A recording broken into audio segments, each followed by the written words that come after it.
Et Jésus répondit, ce qui est impossible aux hommes est possible à Dieu. Luc 8, 27. Christ avait dit au jeune homme riche, vends tout ce que tu as, puis viens et suis-moi. Le jeune homme s'en alla tout triste. Jésus se tourna vers ses disciples et leur dit qu'il est difficile à ceux qui ont des richesses d'entrer dans le royaume de Dieu. Nous lisons que les disciples furent surpris et qu'ils répondirent, s'il est difficile d'entrer dans le royaume de Dieu, qui donc peut être sauvé? Et Jésus leur donna cette merveilleuse réponse. Ce qui est impossible aux hommes est possible à Dieu. Le texte contient seulement deux pensées. Il est impossible à l'homme d'être sauvé, de suivre Christ par une vie sainte. Mais à côté vient la seconde pensée. Ce qui est impossible aux hommes est possible à Dieu. Considérons ces deux questions. Elles soulignent les deux grandes leçons que nous avons à apprendre dans la vie chrétienne. La première leçon est souvent longue à apprendre, que l'homme ne peut rien, qu'il ne peut parvenir au salut. Il arrive qu'on apprenne la première leçon et qu'on n'apprenne pas la seconde. Ce qui m'est impossible est possible à Dieu. Béni soit l'homme qui apprend les deux leçons. Elles marquent deux étapes dans la vie du chrétien. Quand un homme s'efforce de faire de son mieux et qu'il échoue, quand il essaie de faire encore mieux et qu'il échoue de nouveau, quand il redouble ses efforts et qu'il échoue toujours, bien souvent dans ce cas, il ne réussit même pas à apprendre que c'est impossible.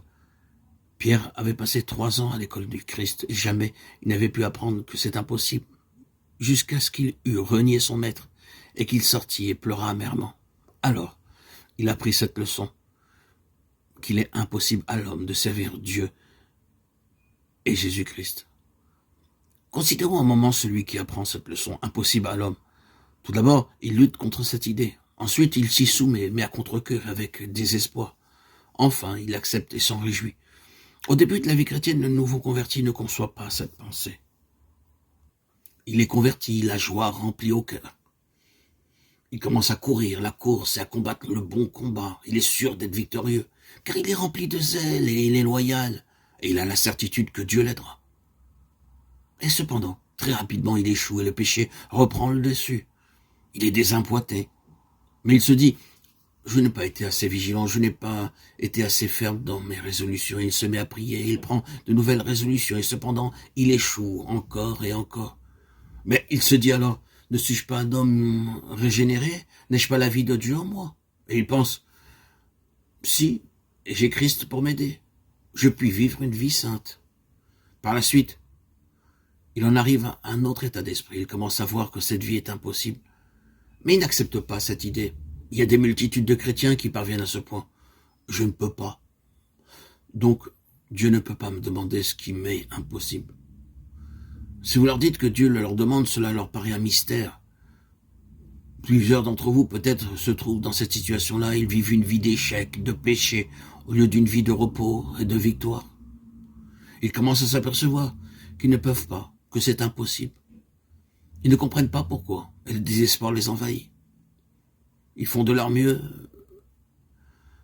mais n'espèrent pas réussir. Mais quand un enfant de Dieu commence à comprendre la pleine signification de ces mots, c'est impossible, et qu'il dit en même temps, je dois le faire et je le ferai, c'est impossible à l'homme et pourtant je dois le faire.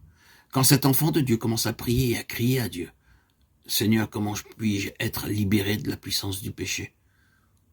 Alors ce chrétien se trouve dans la situation décrite dans le chapitre 7 de l'Épître aux Romains. Dans ce chapitre, nous voyons le chrétien qui essaie de toutes ses forces de vivre une vie sainte. La loi de Dieu lui a été révélée, cette loi qui sonde les plus profonds désirs du cœur humain. Et ce chrétien ose dire, je prends plaisir à la loi de Dieu selon l'homme intérieur. Romains 7, 22. J'ai la volonté de faire le bien. Mon cœur aime la loi de Dieu et ma volonté a choisi d'obéir à cette loi. Un homme qui parle ainsi et dont le cœur prend plaisir à la loi de Dieu, un homme qui a la volonté de faire ce qui est bien, cet homme, peut-il échouer?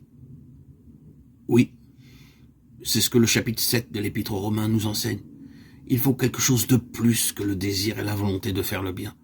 Non seulement je dois aimer la loi de Dieu et avoir le désir de faire la volonté de Dieu, mais j'ai besoin de la toute-puissance de Dieu agissant en moi. C'est ce que nous enseigne l'apôtre Paul dans l'Épître aux Philippiens. C'est Dieu qui produit en vous le vouloir et le faire. Philippiens 2,13. Remarquez le contraste dans le chapitre 7 de l'Épître aux Romains. L'homme régénéré s'écrie « J'ai la volonté, mais non le pouvoir de faire le bien. Je veux, mais je ne peux pas. Mais dans le second chapitre de l'épître aux Philippiens, nous voyons un homme qui est allé plus loin, un homme qui comprend que c'est Dieu qui agit en lui, que c'est Dieu qui lui donne le pouvoir d'accomplir ce que sa volonté désire. Recevons ceci comme la première grande leçon de la vie spirituelle.